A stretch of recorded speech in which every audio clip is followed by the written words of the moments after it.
The 311th edition of the Four Corners podcast starts right now.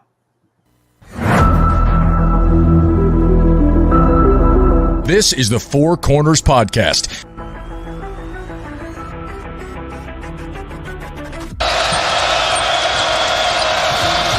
And that could make a difference. Lawson at the buzzer. Got it! Maybe not. Ty Lawson wins it at the buzzer. Deep three. And Green rips down the rebound in traffic. 4-on-1. What a great job. What a terrific job in transition. I mean, you couldn't plan that any better as a coach. Gets the roll. Here we go. Page has it. Carolina down one. 84-83. Page into the front court with 4 seconds. Page to the rim. Got it! He got it! 9/10 of a second to go. Inbounds.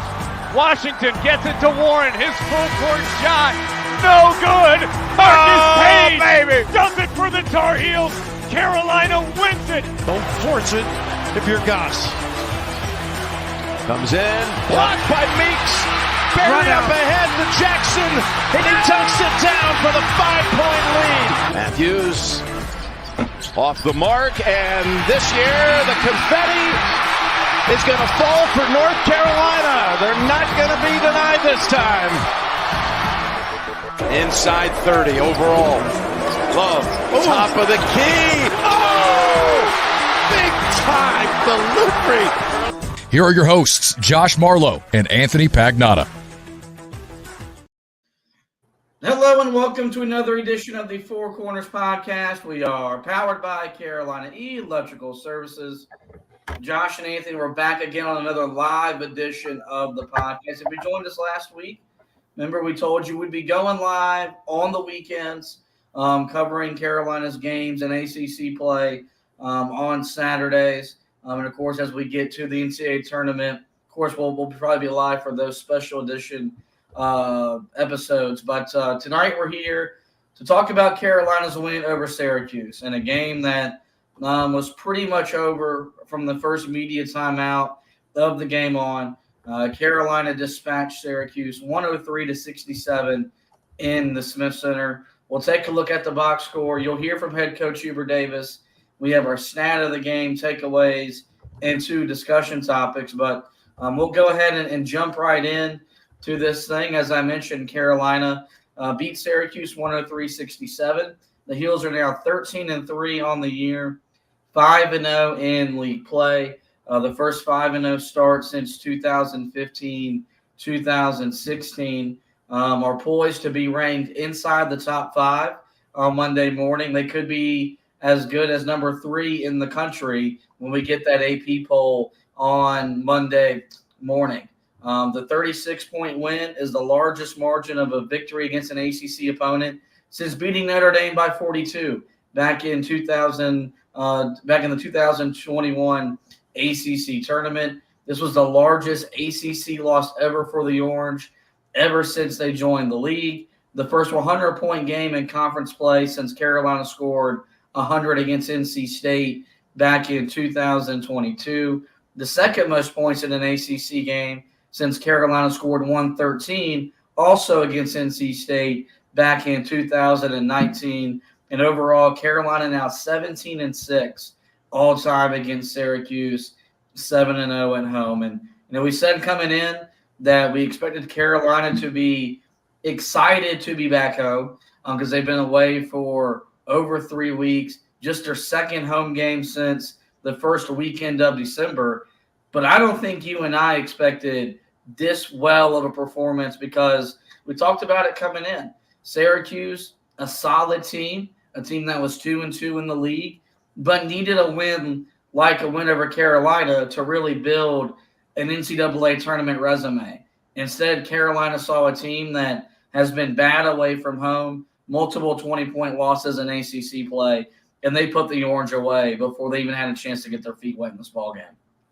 Yeah, I mean, I thought this was a game that Carolina could win by a pretty decent margin because I felt like Carolina really was the better team. And I told you on, the preview podcast that I thought they'd win 12, 15-point margin at the end. I did not see that coming at all. That was domination. It may have been the best half of basketball that Carolina's played on both ends of the floor. I mean, that first half against Tennessee, they scored at a pretty high level, but I don't know if they were as good defensively as they were in that first half, because they held Syracuse to under 30% shooting from the field again, another opponent that they've done that to in a half, and they created 10 turnovers in the game. And when you combine what they did on the defensive end of the floor with what they were able to do on the offensive end of the floor, it made it too much to ask for Syracuse to even keep themselves in the game. Carolina needed a game where they could sort of get back on track offensively, because we knew that, look, while this team is defending at a high level, that's, that is a way that teams have been beaten before, because they simply can't score. I wasn't concerned about Carolina's offense. I thought you brought up a great point the other day on the podcast when you said that, defense travels, offense doesn't necessarily do that. And I think you saw that today. They got back in the Smith Center, and this looked like the team that we have seen for the better part of the season offensively. And to score 103 points in this game, to hold Syracuse to 67, and it ruins that streak of, consecutive games with holding the opponent to less and less points. I mean, this might be the most complete performance that we've seen from this team in a long, long time. I mean, I got to be honest. I asked you this question, and I don't know if somebody put this stat out. I cannot remember the last time Carolina scored 100 points in a conference game. They played this game the way that they played the Charleston Southern game. There was absolutely no doubt about who was going to win in the second half. They put in the Biscuit Boys, the Blue Squad, whatever you want to call them. They put those guys in with a little over 4 minutes to go in the game. I mean, that is insane that they had members of that group out there that early. So this is as thorough a beatdown as we've seen in a long time, and just shows you, again, how special this Carolina team is turning out to be.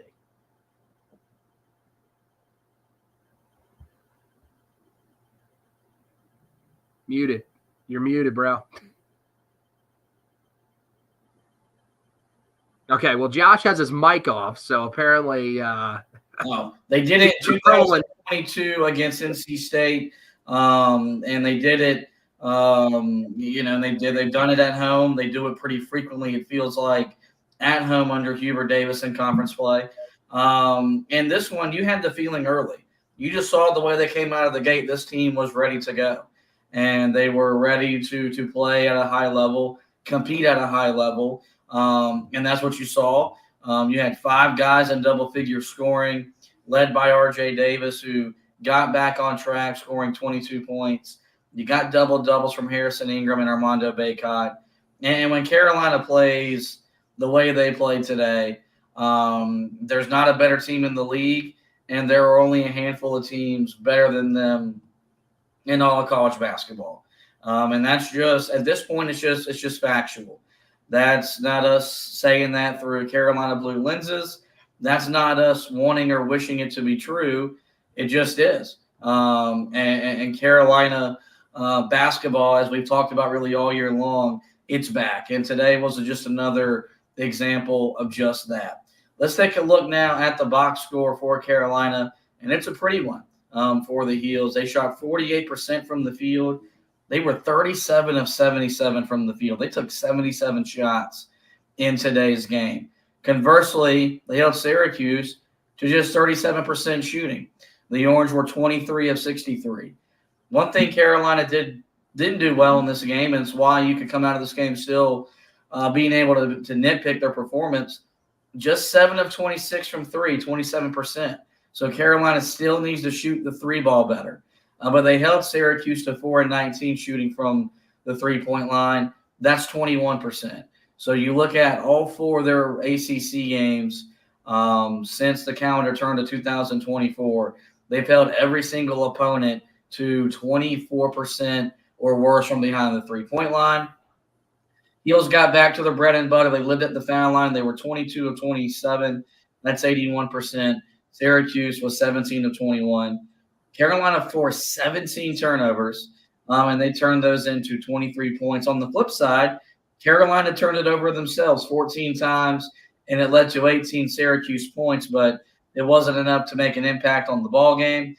53 rebounds for Carolina, just 30 for Syracuse. The Heels won the defensive glass battle 34-23. In the offensive rebounding battle, 19-7, which Carolina turned those 19 offensive rebounds into 22 second chance points. A big reason why Carolina won and played so well, their bench. 39 bench points today for Carolina. They outscored Syracuse 39-19. Points in the paint, advantage Carolina 58-32. Fast break points, advantage Carolina 20-9. And Carolina had 16 assists on their 37 made baskets. Syracuse with 8 assists on their 23 made baskets. Let's now transition and get to the quote of the game from head coach Hubert Davis, who was asked after the game about what he thought about the way that his team played offensively in terms of their pace. Well, I thought our pace was really good. After we got the stop, I thought the way that we advanced the ball from defense to offense, it was at a good pace. We were pitching the ball ahead. We were playing .5 offense where as soon as we touch it, we were shooting, passing it, and driving it. It wasn't sticking at all. We talked about dominating points in the paint, and as good as Syracuse is, they're limited in the front court, and so we wanted to get the ball inside, whether through post penetration and offensive rebounding. So irregardless if they were in man or zone, those are the things we were looking for in the offensive end, and those are the things that we were able to consistently do. When you look at Carolina's offensive production and you look at the last 3 games, they haven't played in the open court. Like once the game kind of settled in and it became a half-court game, Carolina was content playing that way, which was fine because you defended at a level to where you didn't need to get those easy buckets, but you got to get back to doing that. And what Carolina did as well today as they've done in any game so far this season is push the ball off of makes and push the ball off of misses. And that's something that they've done as good of a job this year under Hubert Davis, pushing off of makes, pushing off of misses, but it kind of gone away in the first 3 games of the new year. And I think a lot of that's just because of the style that those games settled into. This one, with Syracuse having a new head coach, they're not as methodical offensively. Syracuse wanted to get out. They wanted to make it an open floor game, and they learned the hard way that even they can't run with Carolina. And you look at some of the assists that Carolina had, and you had a full court assist. You had a couple of assists from well beyond the 3-point line because of the way Carolina just ran the floor. And it's just a reminder that when Carolina does those little things, it takes their offense to a whole nother level. And it darn near makes them unguardable. And it allows them to score 103 against an ACC opponent and more than 50 points in both halves, something you just typically don't see in today's college basketball. Let's now get to the stat of the game. And I went with points in the paint. You go back to the preview pod, we talked about playing inside out offensively because this is a Syracuse team that still couldn't guard the interior and frankly couldn't guard anybody. And what Carolina did early and often tonight or earlier this afternoon was put the ball on the floor and attack the rim. But also Armando Bacot was rewarded for getting great post position and was fed the ball. And it wasn't an accident. He was 6 of 8 from the field on the way to scoring his 16 points today. And so, I think that's something for this offense. When you look at the 3-point percentage, it's still not where you want it to be. They're going to need to shoot the ball better as the season moves along. But if you play inside out and you live at the rim, you've got shooters that are good enough that as the season does progress, those misses will become makes and take this offense to another level. Yeah, well, I mean, let's be honest. I don't really know how it could get to another level from where it was at today. I think it's different because you don't expect teams to allow you to score that easily inside. But I think you're hoping that you can, when you face some of these better defensive teams, you're able to put up 80-plus points like you've done for the majority of the season and combine that with the defensive efforts that you've seen in some of these road games so far to start conference play. To me, I think the shooters are on this roster. And I think right now the fact that you don't have to rely on those guys because players are just finishing so well at the rim is just a huge bonus for this team. It shows how aggressive this team is. And it shows that these guards are capable of getting downhill. But, look, you're seeing RJ Davis shoot the ball well. You're hoping that Harrison Ingram is a guy that comes along and starts becoming more consistent. But I think one of the things that you have to just realize about his game is that, his offensive production is going to be hit and miss at times in terms of the actual points that he's producing. He's a guy that's probably not the most surefire shooter, as we've seen, evidenced by his free throw shooting. But at the same time, when you need a basket, he's a guy that finds a way to knock down big shots. And then Cormac Ryan, I think the shots are there for him. And it feels like he's, as you've said, he's got the right shot form. That's not the issue. It's just for right now, those shots just are not falling. I think that at some point you're going to see those shots eventually start to fall. But I think it's one of those things where, as long as he continues to bring the aggression that he does on the defensive end of the floor, as long as he's able to drive the basket like he is able to do at certain times, I think you can still live with that. But I would imagine at some point, because of how good these guys are shooting-wise, and we've seen evidence of it throughout their careers and even at times during this season, I'd feel like at some point those outside shots are going to start falling. But right now, if you continue to play the way you're playing, you don't necessarily need them to. Yeah, I think it's something that, there's gonna be games where they got to make perimeter shots because teams are going to be able to take away the lane. They're going to be able to limit Armando Bacot. The good news is they haven't fallen into bad habits of taking bad shots. Like they're missing good shots, and that's a lot more fun as opposed to missing bad shots. And I think for Cormac, I think the ankle injuries are the biggest reason why, because I don't think he's getting the normal lift he typically gets off his jumper. And you can just hope that as the season moves along, he'll get healthy, and those misses will turn into makes. Let's now just get into our general takeaways before we get to our two discussion topics for tonight's edition of the podcast. The first thing I have written down was Carolina's dominant first half. You built a 52-30 lead. That's your largest halftime lead since you led Florida State by 38 points back in 2022. That was just a string of games where Carolina at home just blew everybody out that year. The last three games on the road, slow starts, sluggish starts. It took Carolina to the under 8 part of the first half to really find themselves and get settled into the ball game. That wasn't the case this afternoon. You jumped out to a 13-7 lead at the under 16 timeout. That was a part of an 11-0 run that effectively, for all the intents and purposes, put the game away. And you did it defensively, too. You may have given up 30 points, but you held an opponent to under 30% shooting for the third straight half.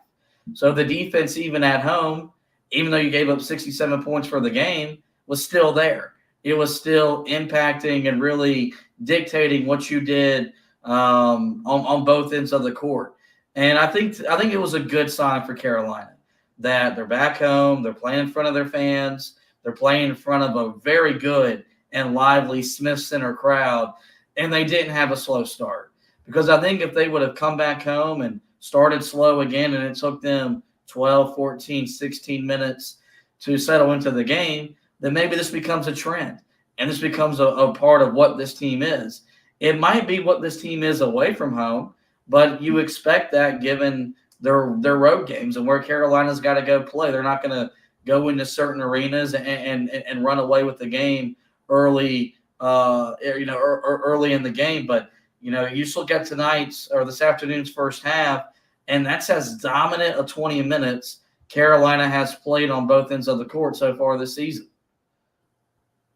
Yeah, I mean, that was one of the things that initially stood out to me as well, and I'm glad that was the first takeaway because, look, we've seen other games where Carolina has been able to do that. Tennessee, Charleston Southern stick out, but the one concern that you've had at times with this team is that they do not start fast. Even you go back to some of the games that they won in the Bahamas, they didn't start fast. This is something that this team needed to focus on, is come out, punch a team in the mouth, and really set yourself up to be comfortable in the second half. Because there have been times where Carolina just has to run away from opponents. The final margin makes it look like it was a rather comfortable game when it really wasn't. And this was a team that I know that they have struggled away from home. They've been beaten pretty handedly in just about every one of their losses now. But this was a team that in the majority of those games, they have fought in the first half. They've hung around. And look, if they would have hung around in this first half, it wouldn't have been a shock. But the thing is you want to make sure that if they're hanging, that you're not giving them the chance to hang around and then make some plays early in the second half to potentially be able to boost their confidence. That happened in this game, but it took the game, to a 15-point game at the time instead of taking it to, let's say, a lead for them, or even if not, cutting the margin to, a 1 or 2 possession game. This, with that first half, Syracuse was able to come out, make a little run early in the second half, and then you were able to respond and basically put this game away. So, I mean, that's what you want to see from this team in the first half. Look, you're not going to be nearly as dominant as you were at points in that first half because that's probably a little bit too much to ask, especially with this ACC. I know this is not the most powerful conference in all of college basketball anymore. I know there are some teams that you look at and you would think Carolina should be able to handle pretty easily. But, I mean, you want to see at least better starts from this team, especially when they're at home. You want to see them get off to, those starts that set them up to be able to have a little bit less pressure on them in the second half, allow them to get deeper into their bench and rest some of these guys that, are going to play such key roles in the big games down the stretch of the season. And I think you saw that today against a lesser Syracuse team from the word go. Now, you mentioned Syracuse down 22 at the half. They start the second half on a 9-2 run. And now you're sitting there wondering, okay, is this going to become a game? Carolina responds on an 8-0 run, and at one point it was an extended 40-20 margin in favor of Carolina. That's having a killer's instinct. That's that mentality of putting games away, putting opponents away, and that's what championship caliber teams do. They don't play with their food. They go ahead and finish their meal, and they move on to the next one. The big reason why Carolina played at such a high level today is you got big games from your 3 best players, RJ Davis, Armando Bacot, and Harrison Ingram. RJ, 22 points, 7 of 12 shooting, 4 of 6 from 3, 4 of 4 from the foul line. Armando Bacot, his 76th double-double, 16 points, 6 of 8 shooting, 4 of 4 from the foul line, and 11 rebounds. Did so in 17 minutes. Harrison Ingram, 11 points, 10 rebounds. He was 5 of 13 from the field. When you think about it, in all honesty, Carolina, I guess maybe you go back to maybe the Florida State game, probably got to go back to the Tennessee game. Those 3 haven't all played well at the same time from an offensive standpoint in Carolina's winning streak. Like you look the other night, RJ, got points, but he didn't shoot the ball efficiently. Harrison Ingram had 19 rebounds, but only scored, 9 points, didn't reach double figures from a point total. Armando Bacot's been the steady force where he's posted double-doubles, I think, in the last 3 games for Carolina, and has reached, the double-digit scoring total in the last 3 games as well. And Carolina needs this from an offensive standpoint. I think they're good enough to beat most teams in this conference if 2 of them play at a good level, 2 of them play at a high level. But when they all 3 play at a high level, it just takes Carolina to a different category. And that's one where you talk about them being a Final Four contender as we sit here in the middle of January. I thought it was really important for RJ just to get back in rhythm because he wasn't in rhythm away from home. Made some big shots, made some big plays, but the game wasn't coming as easy to him. The game came easy to him today. And then I'll reference this comment again that Debbie Antonelli told me. She told me back when I spoke with her in late December that she felt like Armando Bacot was pacing himself and waiting for ACC play to get here to really play full throttle. And she might be right because since the calendar turned to 2024 and it's just been nothing but ACC opponents, he's been the best big man in the conference, and that's saying something considering some of the talent we have down low in the ACC. Yeah, he's been amazing, and she's probably right about that, especially because he's, as we know, he's been through this pretty often. So he knows about the wear and tear that it takes to get through a season. He probably feels like, especially at the end of the last few years, he's probably run out of steam to a certain extent. And so you feel like, yeah, maybe he was pacing himself a little bit. But even if he wasn't, he's just gotten himself back into a rhythm. He had a game against a team in Pittsburgh that he has dominated in the last few years. And I think that really allowed him to sort of reset. And since then, we've seen him play at a really high level. This game, I mean, you're talking about he played 17 minutes in this game, scored 16 points and had 11 rebounds. That's the type of dominant production that we've seen from him at times throughout his career. RJ Davis, I mean, I was never worried about RJ Davis. And it's gotten to the point now where if he's not scoring 20 in a game, everybody's freaking out. And look, he didn't have – I thought the thing that you like to see from him the most today was you talked about the team getting off to a fast start in the first half. Well, so did he. That was really what you wanted to see. Yeah, 15 first half points. What's up? And 15 first half points. Yeah, I mean, and that's the thing, because what we had seen in the last few games was really a guy that he was there in the second half. As you mentioned, he would hit the big shots for you. But in the first half, it just something was off. It just wasn't there. And it makes sense why both of those games, Carolina was in a close one at the half. This game left absolutely no doubt. And when he sets that sort of pace out of the gate, I mean, it's hard to compete. And look, he's the guy making shots for you from beyond the arc. I mean, he was 4 of 6 from outside. The rest of the team hit 3 threes the entire day. So, I mean, when he's on, it's just so different. And then for Harrison Ingram to get a double-double, the thing that's so impressive is the rebounding is now starting to become consistent. Because we saw it early in the year. We saw the ability to get the double-digit rebounds. And we thought to ourselves, okay, this is going to eventually become the norm. But I think when we got to the end of conference play or the end of non-conference play and the first game or two of of conference play, you kind of said to yourself, okay, is he really was that just kind of a flash in the pan moment for him as a guy that's that great of a rebounder? Is he a guy that's probably going to be around 4 or 5 rebounds per game? And now you're starting to see him take back over in that department. And it's huge. You're right. When those guys play well, it's hard to beat Carolina. And then you talk about, if you could get Cormac Ryan in rhythm, he's the guy that I think, people aren't talking about right now because he's not really feeling it offensively. But Carolina has the potential to have 4 guys that can really score at will. If Cormac can find his range, because you look at what Cormac does so well.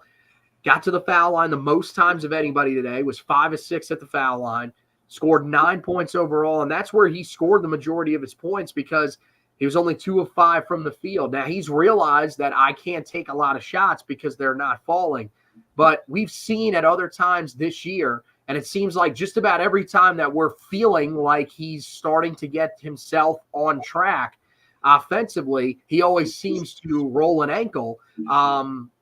Eventually, you would imagine that it's going to click for him. And at that point, you talk about turning Carolina into the most dangerous team in the country. That is what could turn them into that type of team. Yeah, no, they're progressing towards with the growth and maturation of Elliot Cadeau, where they're going to have 5 guys on the floor that can kill you at any point in time, can burn you at any point in time. Because I mean, Elliot Cadeau's ability to put the ball on the floor and get to the rim is ridiculous. Most freshmen can't do what he can do. He knows how to use his body to create separation and be able to put the ball up off the glass. So they're really progressing towards, and we talked about it when the roster was put together, this is the way Hubert Davis wants to play. And he's finally got a roster that fits the mold, that fits the vision, and you're seeing it come to fruition.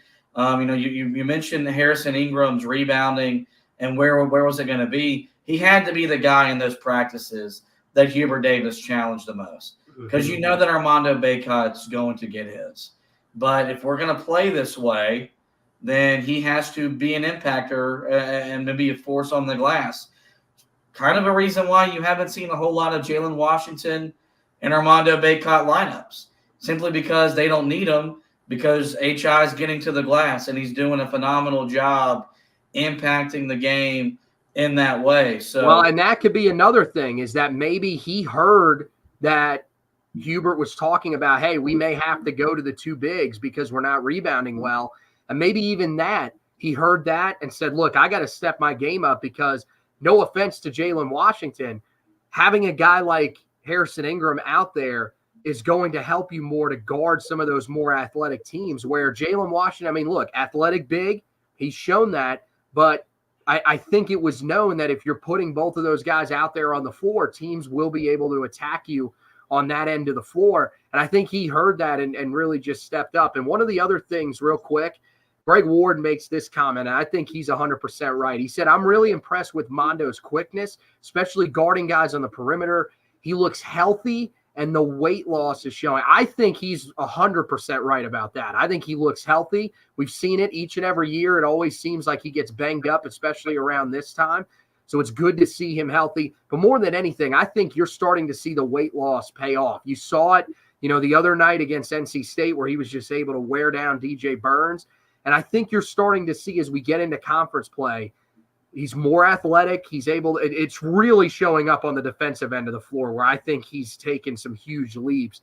And I think that's allowing Carolina to really take this team to a whole nother level that I don't even know if we thought they were capable of coming into the season, because I don't know if any of us really realized how much work Armando had put in to lose the weight, to become more agile and quick. And it's showing up so far in conference play. Yeah, I mean, I'll go back to ACC Media Day. I got a chance to sit down and talk with him, and he talked about losing those 10 to 15 pounds, and you're seeing it show up and pay off, because he's not an explosive player. He's not a big that's going to give you a bunch of flashy plays, but his conditioning's better, his stamina's better, and it's a big reason why he's been able to wear down some of the other bigs he's played so far this season. Well, you mentioned Jalen Washington, and with that, we'll transition to the bench. And Greg Newman commented and said that Washington and Withers are getting better every game, and they both had 2 really big games today. You look at Jalen Washington, another double-digit point total off the bench, 11 points in 12 minutes, was 4 or 5 from the field, grabbed 6 rebounds. But Jalen Withers, a guy that I think we've easily been the most critical of as one of the bench guys, had his best game so far of the season. He scored 10 points off the bench. He also grabbed 6 rebounds, all just in 13 minutes. And Carolina's bench today scored 39 points. You got 9 points from Seth Trimble. And I'm running out of words to talk about the growth and the development we've seen from him, because he can put the ball on the floor. He can hit corner threes. He's the best perimeter defender for Carolina. He's a good team defender. But you look at this unit as a whole, and you know, after the Kentucky game, I think there was cause to be concerned how deep Carolina could go, because these guys in early December, they weren't necessarily liabilities, but there was a definite drop off, and you could almost feel Hubert Davis wanting to go back to running his starters into the ground and using his bench basically if he had to. And he no longer has to do that, and he hasn't done that because all three of those guys have really taken a step forward. Jalen Washington, I've said it. Once he puts 10 to 15 more pounds of muscle on his body, he's going to have a John Henson type of growth jump next season. He's going to be a guy that will finish the year averaging 5 points, 4 rebounds. He'll be a double-double guy this time next year. Jalen Withers, though, I think to me is the X factor for the bench because he's your second best defender, but, you need him to score the ball at times, and he needs to get to the boards. And they didn't need him to score the ball today. It was a great beneficiary that he was able to put the ball in the basket, but you need his rebounding. And you look at what he's done since the calendar turned to conference play, no matter how long he's played, he's rebounded the ball. And he's done so at a high level. And you just got to commend the job Hubert Davis has done figuring out how to utilize his bench. It's not going to be consistent. He's going to play guys off the field and the way the game is being played. But, this was a game even in years past that he would have played his starters 34 minutes. No starter played more than 27 minutes this afternoon. That was R.J. Davis. And you had 4 guys off the bench play double-digit minutes. You haven't really been able to say that under Hubert Davis. And so when you look at why this team is jumping off and separating itself, yes, the starters are playing at a high level, but you've got a second unit that's as good as any team or as any second unit in the league, and they're able to help and build the lead that Carolina starters put them in when they check into the game. Yeah, I mean, look, you've got 3 guys now that you can rely on, and I'm comfortable with saying that Jalen Withers is there. And I think really you've seen his game take off. I mean, you said it was since conference play. It was really since that game against Clemson. Once he ripped down 6 rebounds in that game, including 3 on the offensive end, some important ones along the way, that really sort of set the tone for him and made him realize, I guess, that, hey, I need to be impactful for this team. You're starting to see him be able to defend at the level that Carolina thought he would when he came in here. I think early on, being on a team, that didn't need him to play at the highest level, I think he sort of settled into a little bit of a comfort zone. And I think now he's realizing that, look, we don't need you to be the guy that you were at Louisville. We don't need you to score at that high level. But, hey, when you come into the game, we need you to contribute, especially on the glass. And if you get opportunities to finish inside, we need you to do that. I mean, 4 of 5 from the field today, most efficient day that he's had since he's been at Carolina, 10 points, 6 rebounds. If he can do that along the way, you feel really confident about what he can bring. And then you look at Jalen Washington.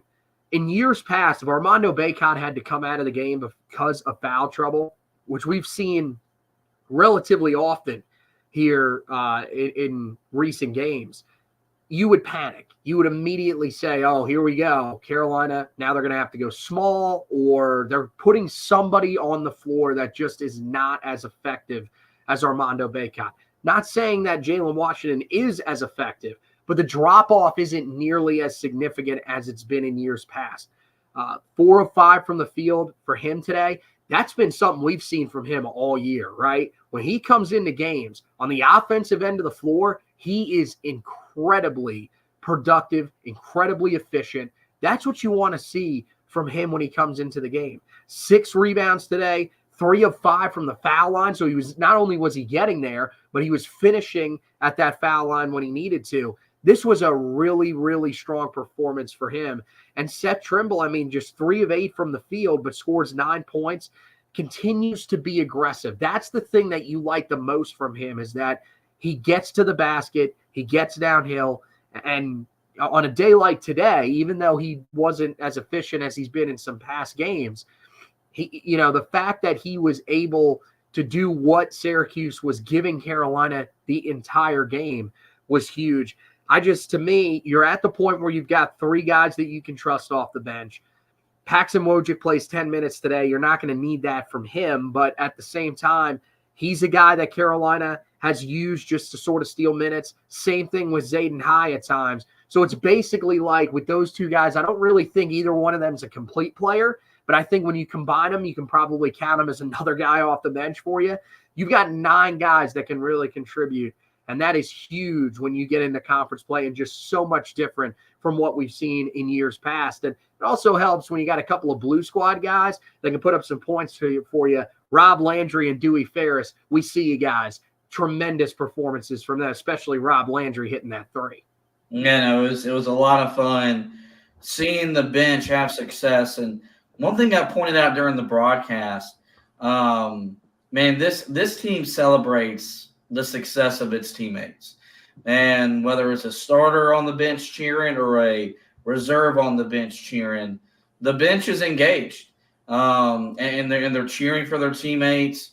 And that's a really big thing. Gino Auriemma, I one time remember listening to him talk about when he would go recruiting, and of course, if you don't know him, he's the greatest women's basketball coach of all time. He wouldn't recruit players if they didn't cheer while they were on the bench. And that speaks to a culture that he built. And it's something that at Carolina, we grew up seeing our bench be very active, very involved in the game. Hasn't been the case last couple of years.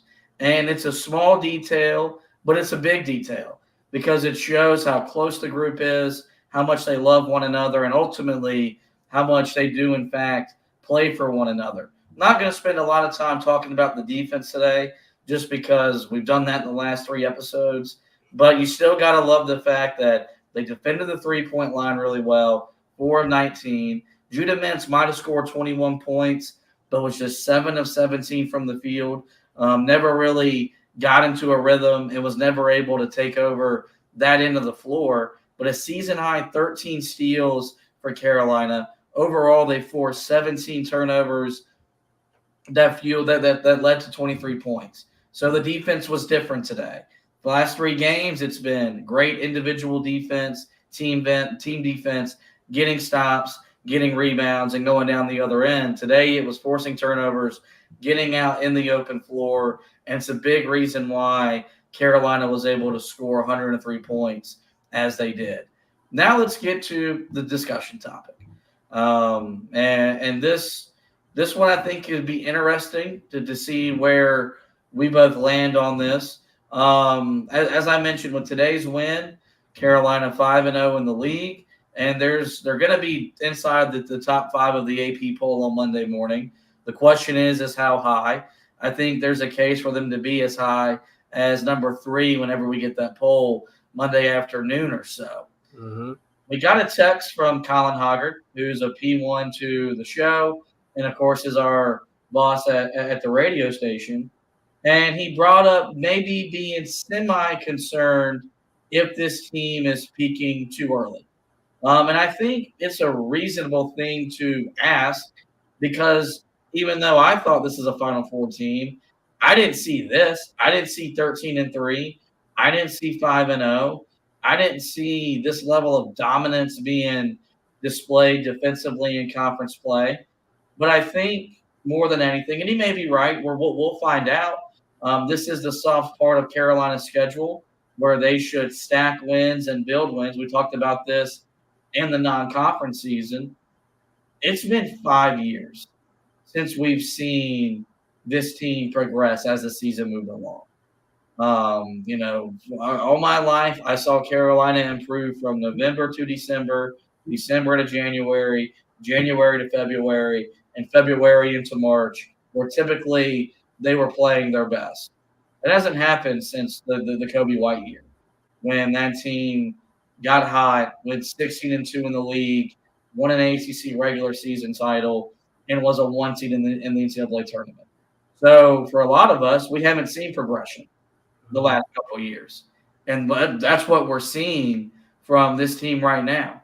Also, there's still a lot of areas they can get better. And so I think it's way too early to say that they've peaked. If they were shooting 37, 38% from three on a nightly basis, if they weren't committing 14 turnovers in back-to-back games, I'd sit here and say, yeah, maybe they've peaked and this is as good as they're going to be. I look at a team that is, yes, really good, and B, has been dominant at times, but has room to grow. And as I sit here today, I don't think they've peaked too early because I still think their best basketball is still ahead of them. Yeah, I mean, look, I had the thought too. I'm not going to lie. When you come out and you look the way that you did, you're now 5-0 in conference play. We're used to seeing Carolina, even good Carolina teams, drop games early in the conference season. I mean, remember the 09 team started out. They were what, 0-2 in conference play to begin. So I think we've just. And that's the thing. We have these superstitions as Carolina fans. Like, if this team is really going to be that good, well, then they can't win the ACC tournament, because, as we know, if they win the ACC tournament, they don't make the runs in the NCAA tournament that we want them to. So, I mean, those are the little quirky things. But if we're being honest with ourselves here, I mean, look, this is, I think, just a really good team. And I look, it's possible that this team could peak too early. It certainly is. But I think you're right. One thing that you have to take into account is that this is the easier part of Carolina's schedule. It's going to get a lot tougher later on in the regular season in conference play. Once you get to that back half of the schedule, look, if you're still doing this and let's say you're just absolutely blowing people out, okay, then we can revisit this conversation and say, you really do kind of wonder. But I don't think that's the case. I think this team, you're seeing that it's just a group that is more together than the ones that we've seen in past years. It's much deeper than the groups that we've seen in years past. And I think you're just finding out that this is one of the country's best teams overall.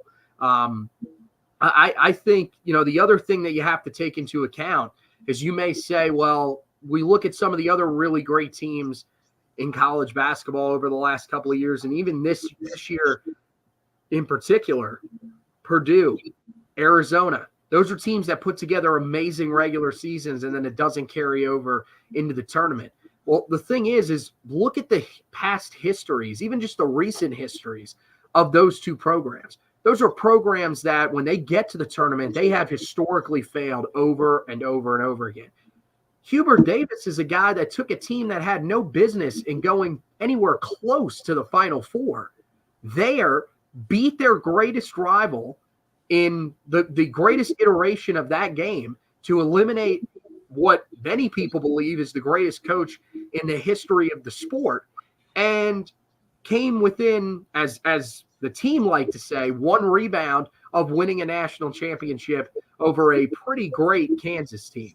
So he knows how to coach when it comes to the NCAA tournament. So I'm not too worried about it. I think, this is something that, as I said, if this team continues, if they go on a run and for some reason they can get to, 13, 14-0 in conference play, maybe then you're starting to have this conversation. But right now, I think you're just seeing that Carolina is just that damn good of a basketball team.